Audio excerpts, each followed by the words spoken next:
What's up everybody, Matt Moran here for another weekly update. So first I want to apologize, this video is late if you're watching this on Friday. I'm filming this on Friday here because I was busy all week with the pull apart challenge that we were filming. And if you're following me on social media, you know, Instagram in particular, there you can see some behind the scenes shots of a little bit of what we were working on. We wanted to keep most of it a surprise, and I'll be talking more about that whenever it's released and getting close to the release at the end of next month. So a little bit of a wait, but it is going to be awesome. I'm so excited for you guys to see it. It was an absolute blast. We were filming with a full TV crew, so I mean it was really awesome and a ton of fun. But like I said, I'll explain more about that. But it was awesome. And so I'm still also sick. If you watched the Focus RS video I posted a few days ago, I was sick earlier this week, and I'm still a little bit sick. So I apologize if I sound a little rough. You know. But anyway, let's just get right into the news because there is so many debuts this past week. The Frankfurt Motor Show had a ton of stuff, and there's also some other cool stuff mixed in as well. So first is Genesis debuted the G70, which is their brand new 3 Series and C-Class competitor in Korea. We'll be getting a US reveal at some point here, probably the LA Auto Show maybe. But anyway, it looks pretty cool. I mean, you know, let me know in the comments below what you guys think about it, but I think it actually looks really nice. This is done by the guy that used to be the design chief for Bentley, Audi, and Lamborghini, I think. So I mean, really great design. The headlights look a little similar to a Mazda 3. I'm also getting a little bit of a Mustang vibe with the front bumper, but overall I think it looks super good. I absolutely love the way it looks. And remember, this is the car that's going to be based on the Stinger platform, the Kia Stinger, same platform, and they have the same powertrains essentially here. But anyway, you know, first off, the interior, there's a couple pictures here of the interior, which does look nice. You can see the diamond stitched leather seats. You know, there's still some metal buttons and stuff, but it does look a little more plain than the Stinger interior did, honestly. To me, it just the Stinger interior looks a little nicer, but both are still pretty nice. So, like I said, this is going to be faster than the BMW 340i, the Mercedes C43 AMG, and the Audi S4 with the numbers for this thing. They want to make it a bona fide real, you know, compact luxury fighter, and I think it sounds very promising. So it's going to come first. There's the G70 Sport, which is the 3.3 liter twin turbo V6. It'll do 0 to 62 miles per hour in 4.7 seconds, reach a top speed of 167 miles per hour. There's also, for those that don't need as much speed, a 2 liter inline 4 turbo that has 248 horsepower and 260 pound-feet of torque. Again, like the lower non-GT version of the Kia Stinger. And so, I mean, all these vehicles are going to be really stealth. They're going to have launch control, a multi-link rear suspension, torque vectoring, a mechanical limited slip differential. And yeah, I'm really excited to see, you know, hopefully these things drive as well as they sound, because it sounds like they're going to be quite the cars. And it's just awesome to have another competitor in this segment. And they didn't announce any kind of pricing yet. So that's just the last thing, you know, to see just how competitive it really is with the Germans and whatnot. But anyway, we'll be getting it here in the United States in early 2018. It's actually going to be going on sale, I think, at the end of this month in Korea, but we have to wait a little while longer here for the US. But anyway, awesome to see that. Now on to all the Frankfurt debuts. The first is the big one that everyone's been talking about, and that is the Mercedes-AMG Project ONE hypercar that we finally see the full thing in its actual body. They're still saying this is a concept, but it's basically the production version as far as the looks go. They might change a couple minor things, but seems like this is the real deal here. But the stats for this thing are crazy. We already knew it was going to have over 1,000 horsepower. They didn't get any more specific with that. We still know it's just the 1.6 liter single turbo V6 Formula One motor, essentially 11,000 RPM redline. This thing, they gave a spec that was it's going to do 0 to 124 miles per hour in 6 seconds flat. 6 seconds. So the same time it takes, I don't know, like an EcoBoost Mustang or something to get to 60, this thing gets to 124 miles an hour. It's going to be pretty wild. So, you know, it's, of course, a hybrid as well. So there's electric motors on the front there to power those front wheels. And so it actually has a 15.5 mile electric range if you want to go on pure electricity. Yeah, it's got all kinds of trick stuff, you know, like a split turbocharger. And there's an actual electric motor on the turbo turbo itself to help spool it up faster. There's another one on the crankshaft as well, and then you know, you got those two smaller electric motors up front there to help with the front wheels. And there's a whole bunch of other technical details about these, but again, I could do a separate video just on this car because there's all kinds of interesting stuff on it. But anyway, the end of the day, it's $2.54 million, and they're already sold out, I think. So, you know, most likely everyone that already, you know, wants them and has, you know, pre-ordered them knows everything about them anyway. So we'll just get to watch cool YouTube videos on them instead. Maybe see them at a car show if we're lucky. Anyway, another awesome car that is a little more accessible, and we probably will be able to see, you know, at normal car shows, is the Porsche 911 GT3 Touring that was revealed. And this is essentially a Mark II version of the 911R that's unlimited. So, you know, 911R was really limited production. Everyone got all excited thinking, oh, it's the last naturally aspirated Porsche, and, you know, we're jacking up the prices like crazy.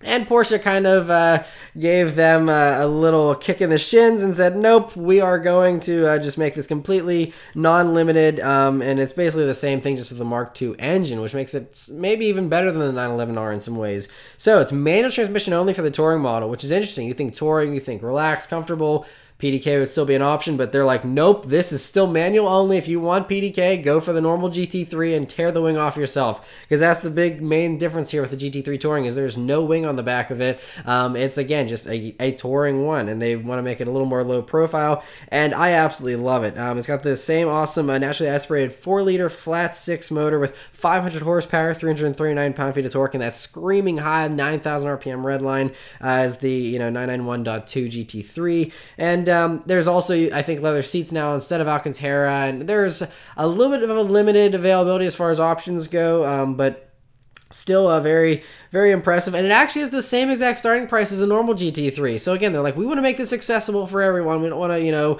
make it super expensive for no good reason. So it's $143,000 starting price, same as a GT3. And honestly, if I were to buy a Porsche, this would be the one for me, because it's the last naturally aspirated one they do for the 911s here.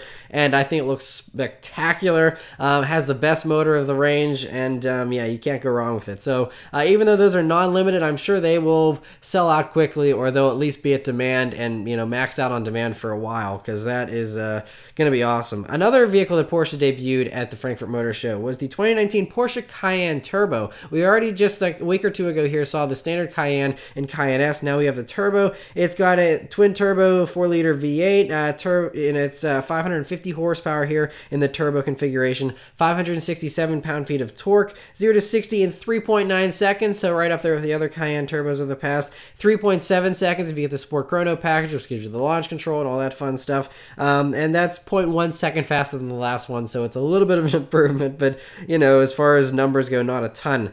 177 mile per hour top speed. It has rear axle steering now, much like the Cayenne S also. That's an option for these new ones here. Porsche active suspension management, which can change in, you know, a bunch of different ways. And they're going to be starting at $125,650, and that's including destination. And they're going to be available to order in the United States at the end of this year, and they're going to be arriving at dealers in the fall of next year. So you're going to have a little bit of a wait time there on those for those that want to order those, but awesome to see that. Some other Volkswagen Group news, that's more awesome performance cars. Audi revealed the R8 V10 RWS, which is rear-wheel drive, and it's the first R8 version, at least, to have rear-wheel drive here. And it's because of that, it's 110 pounds less than the all-wheel drive version, standard R8. So it's kind of is basically the same exact things the Huracan 580-2, you know, which is a rear-wheel drive version of the Huracan.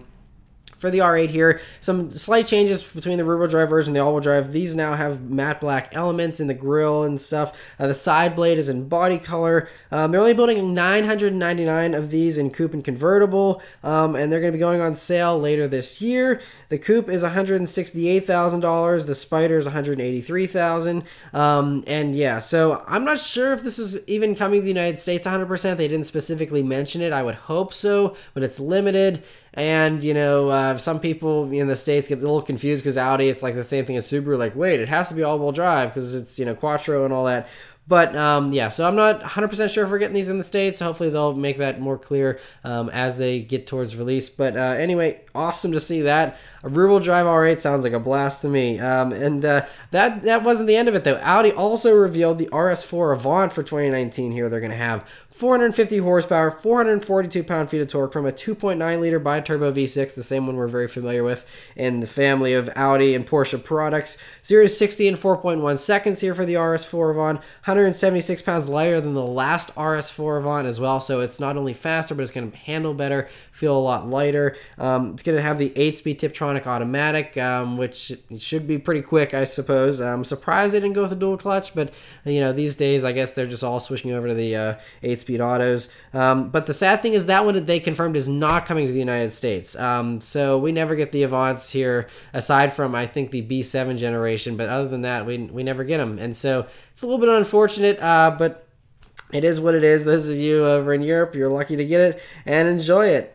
And at the top of the Volkswagen food chain, Lamborghini had a couple of announcements here. The first is that they are planning to debut the Urus SUV on December 4th, which is like a week after the LA Auto Show, so they're like deliberately going around the LA Auto Show and debuting it actually in their headquarters in San Agata Bolognese in Italy, and they're going to have it there. That's where the debut is going to be, and they had a little teaser video they posted up saying how they always raise the bar to the next level, and they're daring and, you know, innovative and all that kind of stuff, and that's when they made the announcement. And so also their R&D director said to Car Advice in an interview, "Soon we will present to our most important customers a new version of what we call a one-off." So think the next version of the Centenario, or it could be, you know, just a completely new direction, a new one-off, kind of like the Veneno and Reventon and all those, and it could be something like that, and that's what we're going to be seeing here soon. That could be probably the Geneva Motor Show in March, but that's also, you know, exciting to, you know, because those usually indicate the new styling direction for Lamborghinis and stuff like that. So it's going to be awesome to see, you know, something like that. Maybe it'll be a successor to the Sesto Elemento to give a teaser at what the next generation version of the Huracan may look like or something. Who knows? But anyway, cool to hear that. Also, another little side story here about Lamborghini this past week is they were spy testing an Aventador with a center-mounted exhaust that was up in the actual bumper there by the taillights, in between the taillights, instead of the lower exhaust you usually see. And so we've only seen that once before, and that was on the Huracan Performante. And so, you know, maybe they're doing an Aventador Performante, or I've been hearing they're also going to be doing like a Mark II version of the SV that's based on the Aventador S enhancements and then taking it one step further beyond that. So this could also just be called an SV model, and they're adopting that same kind of exhaust style from the Performantes. But it certainly looks like they're testing a, you know, higher mounted exhaust there, which is always awesome. Who knows where they're going to mount the license plate, but who cares? It's going to be awesome.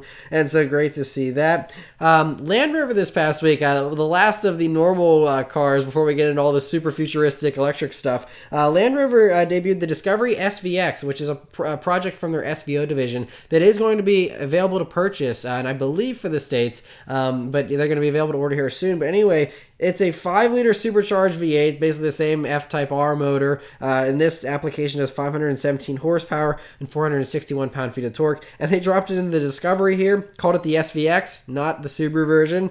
Surprised Subaru let them get away with that name, but yeah. Anyway, it's got more ground clearance, hydraulic active roll control for greater wheel articulation, and body control, so it should be a pretty stout off-roader in addition to being pretty fast on-road as well with that motor in it. It's got active center and electronic rear locking differentials that work with the Discovery SVX's Terrain Response 2 system. So again, very capable off-road, that's the bottom line here. It even has an integrated electric rear winch, so you can lower yourself down very steep grades if you anchor it onto a tree or a rock or whatever, which sounds like a recipe for disaster if you end up, you know, it gets loose and just ends up hitting the back of your vehicle here. But anyway, it's also got roof-mounted light bars. I mean, the whole 9 yards. This is kind of like a more luxurious version of like a Raptor or something. Very sweet. And yeah, production begins next year. And like I said, they didn't specifically mention the United States, but they didn't not mention them either. So we'll have to wait and see, you know, what happens. But hopefully that comes to the States here, because I think Americans would like that a good bit. So that's pretty awesome to see. And now we've reached the part of the weekly update where I talk about all the electric cars that everyone is constantly putting out every single week, it seems. And the Frankfurt Motor Show, there was a ton of them. The first is a very interesting one from a Japanese company called Aspark, and they debuted the Owl. Yes, you heard that right. They named their hypercar the Owl. And So the interesting thing about the Owl is it does 0 to 60 in 2 seconds flat, according to them.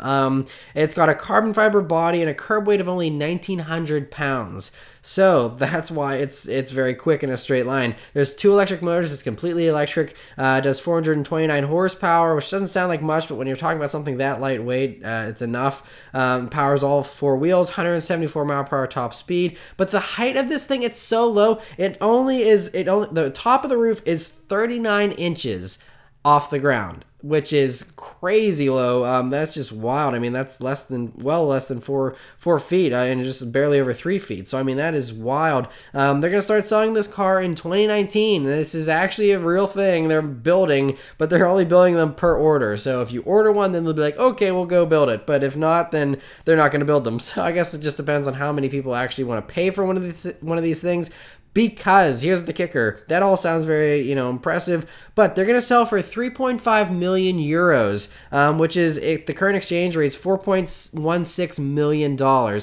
And at that price, you could have the AMG Project ONE, you could have a Bugatti Chiron, you could have any of these things, and so it's a lot of money, especially for, I mean, if you want to be unique or whatever, a lot of these people like to, be outside of the norm, then go for it. It sounds impressive, but it's, a relatively unknown company, so who knows how well it actually does these things that it's claiming, but anyway, very interesting to hear about that, and yeah, good luck to the Owl. Some more mainstream stuff here. Honda revealed the Urban EV concept, which is another take on a retro, hatchback that looks very awesome, almost like a Mark I GTI or something. A really cool looking little hatchback, and it's a refreshing look. And since everyone else is going for super futuristic, crazy looking stuff, this is actually really cool looking to me. It's actually pretty small too. It's 100 millimeters smaller than a Honda Jazz, which is like the K car there in Japan. So I mean, it's pretty small, but it has some pretty interesting features we're going to be seeing on future electric Hondas, such as an illuminated Honda badge there you can see in the front, and it has a grille that has a screen that will display the charge status of the vehicle, but it will also allow you to write messages to other drivers, which sounds like a recipe for even more enhanced road rage than we already have, but who knows, maybe in this future autonomous electric world, everyone will be chilled out and they'll write friendly messages to each other. I don't know, but an interesting idea there nonetheless. They didn't give any kind of performance details here for the Urban EV concept, but they are saying that this isn't like some crazy concept. They're actually going to be building these, probably a more production-friendly version, but something along this line, and they're going to be doing the production version. It's going to be arriving in Europe in 2019. So basically a year and change away from these things actually showing up on European streets, and so hopefully they retain the awesome styling, because I think that's a winner there.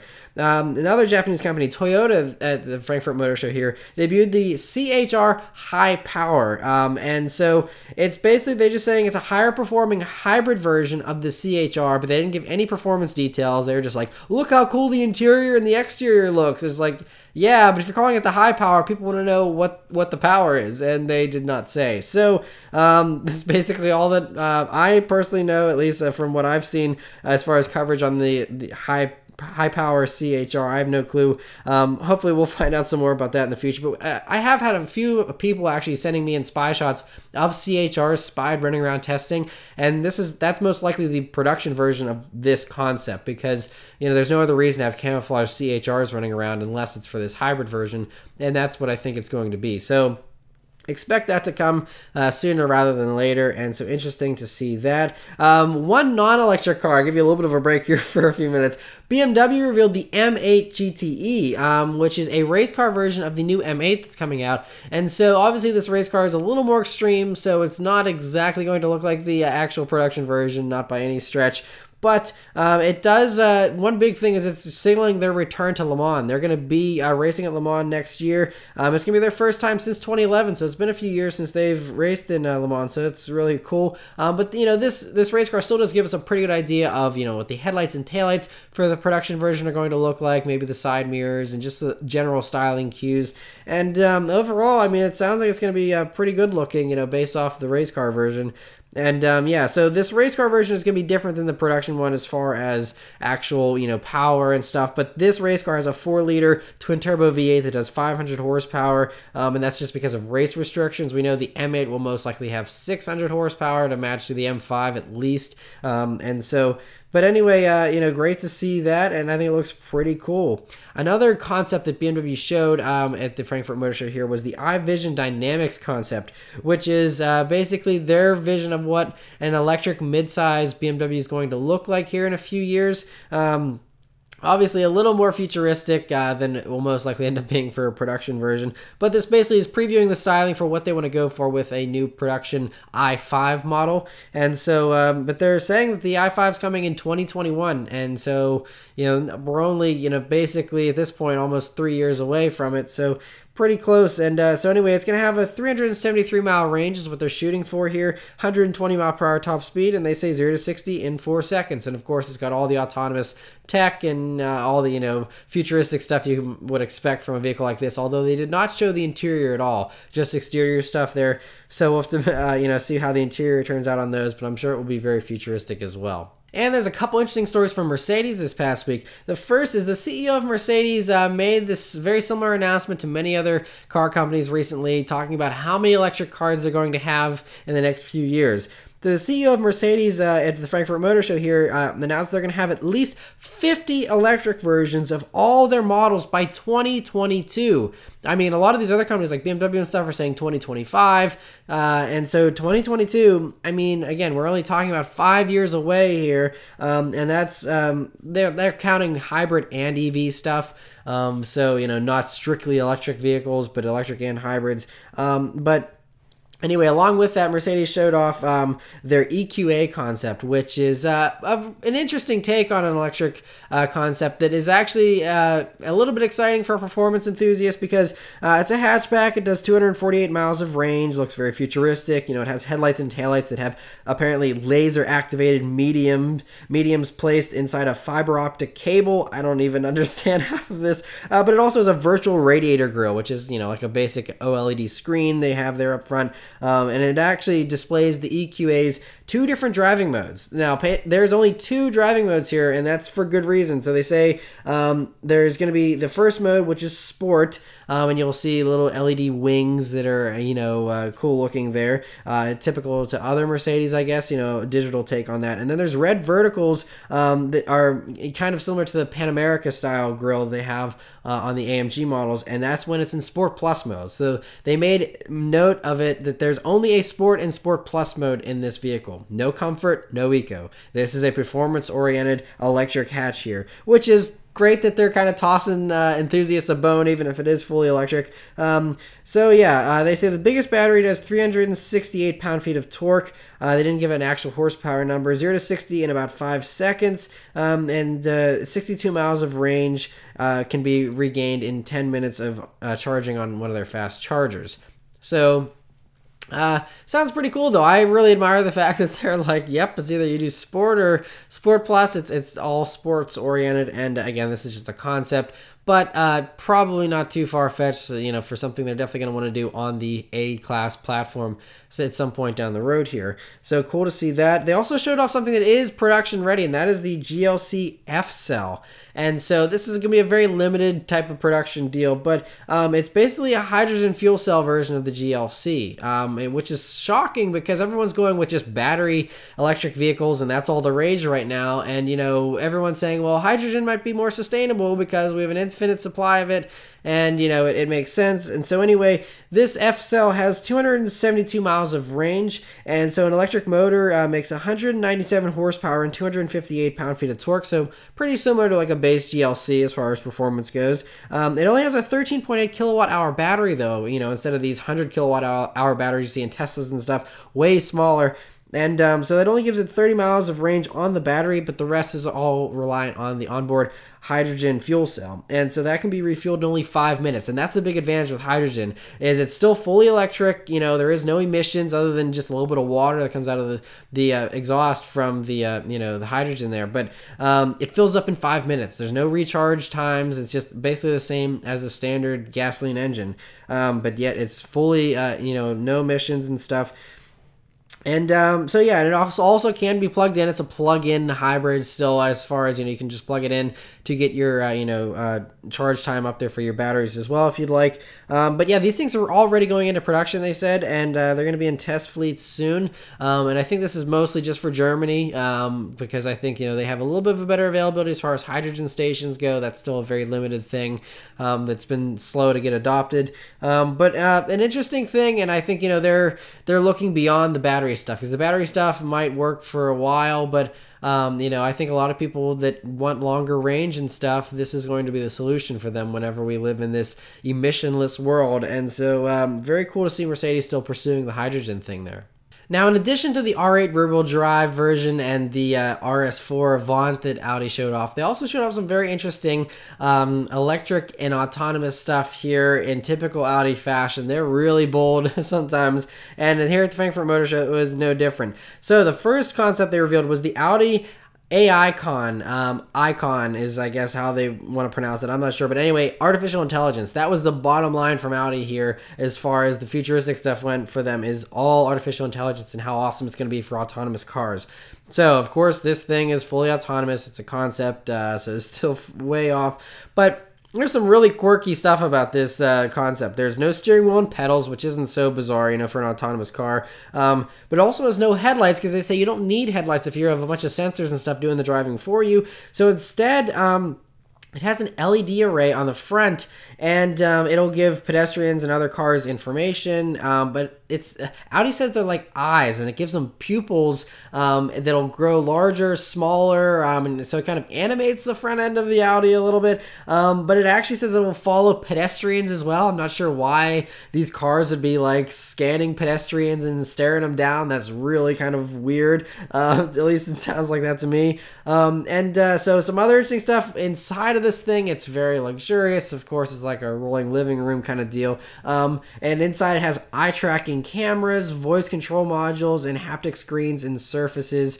inside. And so it has also a PIA system, which Audi says is an empathetic electronic vehicle assistant. And because of this artificial intelligence, they say that basically it can do a bunch of different things, and I'm going to get into their other concept, which went into more of what this artificial intelligence is going to do. But it's basically going to be a personal concierge for you, and do whatever you want and try and anticipate what you haven't even said you wanted, that it will expect you to want, and give you automatically and stuff. But another thing with this interior is they said because of this artificial intelligence and the fully autonomous stuff being so flawless, which again, I find this to be a really big leap. But anyway, they say that accidents will be a thing of the past. So this car has no seat belts, no airbags, no safety equipment, because they said we don't need it. There will be no accidents, which is almost certainly not true. There's going to be some kind of hack, or there's going to be some glitch or something. These things are still going to crash, even if it's a lot more rare. It's going to happen. So for them to totally exclude any kind of safety equipment is kind of weird. But again, just a concept car, so whatever. But anyway, this other concept they showed off was called the ELAINE. And again, the AI was capitalized there, but it's called the ELAINE, which is really funny because they say it's going to be empathetic. And that's kind of funny because anyone who's a Seinfeld fan knows ELAINE was not very empathetic. But anyway, so this thing, again, artificial intelligence, that's the big deal. Now, I mean, it's the actual car that they showed was the same one they showed at the Shanghai Motor Show earlier this year.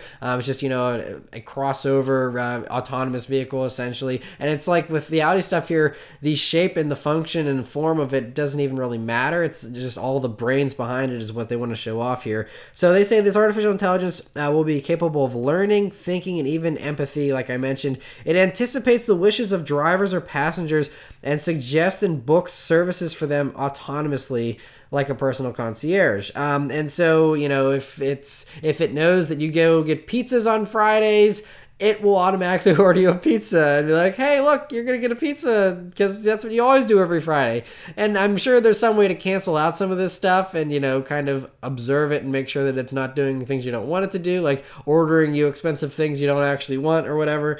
But, yeah, so, and then there's also the thing that's going to be able to, park itself and all that kind of stuff here in this futuristic world. And so apparently the users can follow the vehicle around on their mobile app to see what their vehicle's up to whenever they're not in it, or while they're in it. But they can add tasks for it to do through the mobile app. So think of it like The Sims. If anyone's played The Sims and you're like, oh, tell it to go make dinner and then clean the floor, you can kind of tell your car to do that. Be like, oh, we'll add this task and then this task, and you just tell it to make all these stops or do whatever it is you want it to do.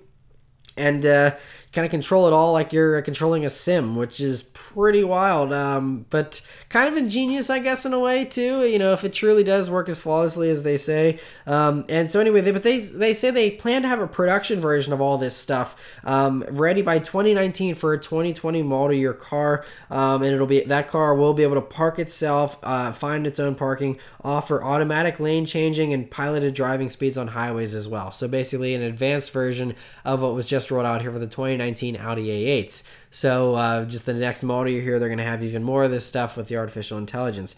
So pretty crazy to hear all of that.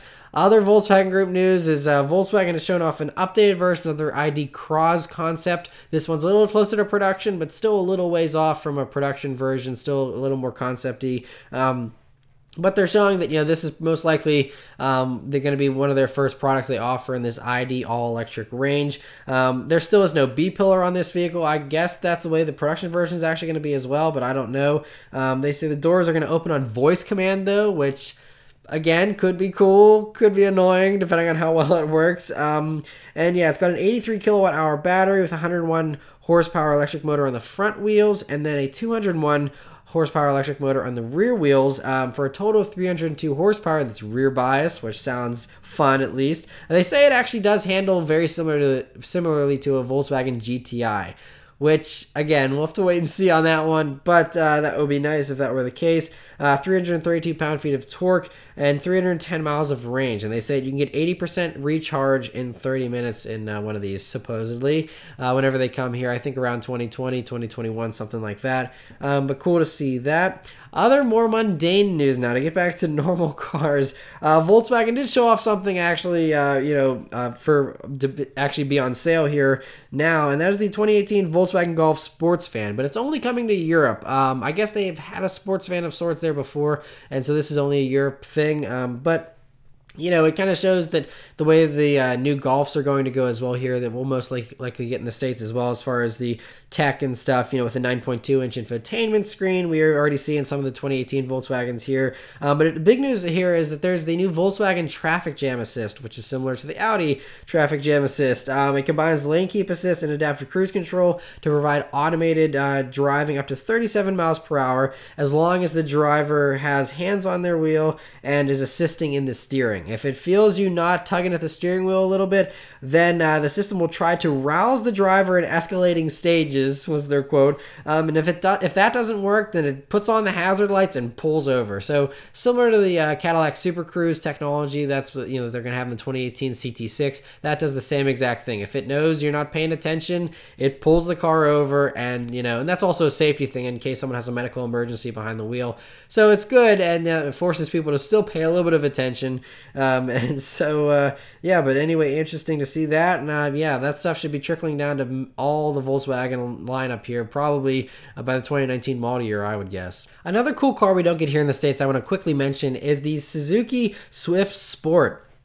A new version was just shown here at the Frankfurt Motor Show. Slightly larger than the older car, you know, a little bit of a wider wheelbase and, you know, longer and all that kind of stuff as well. Just by a little bit, though, still very small. And it looks pretty cool, I gotta say, too. It's kind of a shame we don't get Suzukis anymore. At least if they brought this one over, it would be exciting, you know, instead of the normal ho-hum crossovers and whatnot. But anyway, so it used to have a 1.6-liter naturally aspirated four-cylinder motor. Now it's a turbo 1.4-liter four-cylinder. So downsizing, just like all the other hot hatches and stuff. Only has 138 horsepower, but the car only weighs 2,140 pounds, so they lost 180 pounds off the old Suzuki Swift Sport, and so that's a lot of weight savings, especially for a small car like that. So should drive way better than the last version, and so cool to see that for those of you in Europe that get those. Another obscure company that no one's really ever heard of before, unless you're an old timer, is a company called Borgward, and they they were a German company that made cars up till 1961, and that's when they went kaput. And so anyway, they're resurrecting the name. There's a Chinese group that's financing this, and it's still German engineered. And anyway, they have this new concept called the Isabella, and so basically, it's just a futuristic body. It's some kind of electric car, but they didn't give any kind of specifics on it.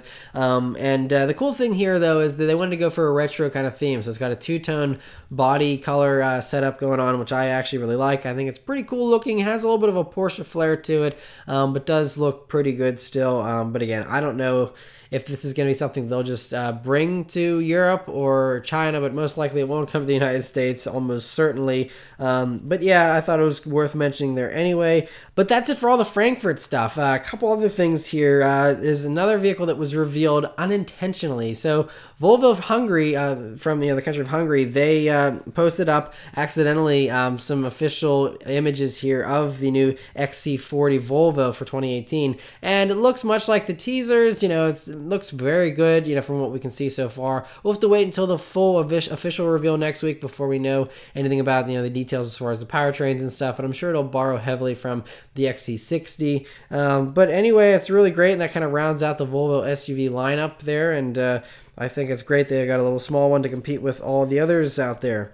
And then a couple of spy shots here to end out the week of news here. First is there was a racier Lexus RC F that was spied running around the Nürburgring while everyone else was in Frankfurt. Lexus was getting some laps in on the Nürburgring, and so this could either be a higher performing version of the RC F, or it could just be like a refreshed version that just has more aggressive aero, just as part of a refresh for the RC F. I'm not sure, but either way, sounds great. I'm just glad they're continuing to invest in the RC F. I think it still looks fantastic. It's awesome with its V8 engine and whatnot. So hopefully they keep all those great aspects and just make it even better than it already is. But there's no other details or even speculation anyone has as far as what they could be up to with that. But great to see that nonetheless. Also, a V8 powered Maserati Levante was spied running around. And Maserati already confirmed that the Quattroporte's V8 does fit into the Levante, and currently we only have V6 motors in the Levante. And so now, it's sounding like we're going to end up getting this V8 that was spied running around. It has a slightly more aggressive front and rear bumpers as well. Yeah, but should be that 3.8 liter V8, same one as the Quattroporte, over 500 horsepower, well over 500. I think Quattroporte does like 523, so it might even be beyond that, but compete with all the other high performance luxury SUVs out there. And so great to see them working on that. And finally, the last car that was spied this past week was the next generation Ford Focus. And so we've seen the new Focus spied before, but this time we see it with a little less camouflage, so we can now see that the front end looks a lot like a Fiesta, the new Fiestas that were just revealed that we're not getting here in the States, by the way, but for Europe and the rest of the world. And then the taillights, now we can finally see production version taillights. Used to just be dummy units, and now we get an idea of what those taillights are going to look like there on the back of the new Focus. Now, some of the media outlets are saying that this is supposedly going to be revealed at the Detroit Auto Show in January. I would personally be surprised. I could be wrong, but they did confirm that this new Focus is going to be built in China, and it's not going to be built until 2019. So why would they debut a car at the very beginning of 2018, and it's not even going to be starting to be built until 2019 and really go on sale till probably the middle of 2019? So I would say more like maybe a year from now we'll see this thing debuted, maybe the LA Auto Show of 2018 or something, but again, I could be totally wrong. We'll see who ends up being right, them or me. But yeah, so that's just my hunch there on that. But anyway, Ford's really putting a lot of development work here into this Focus. We've seen it spied out a lot. And so hopefully it turns out to be very competitive with all these awesome other small cars we have on the roads these days. But anyway, that's it for all the news this week, guys. Thank you guys very much for watching. If you made it all the way to the end here, I know it's a long one, but lots of great stuff here. Let me know what you think about it all in the comments below. Thank you guys very much for watching, and I'll see you next time. Take care.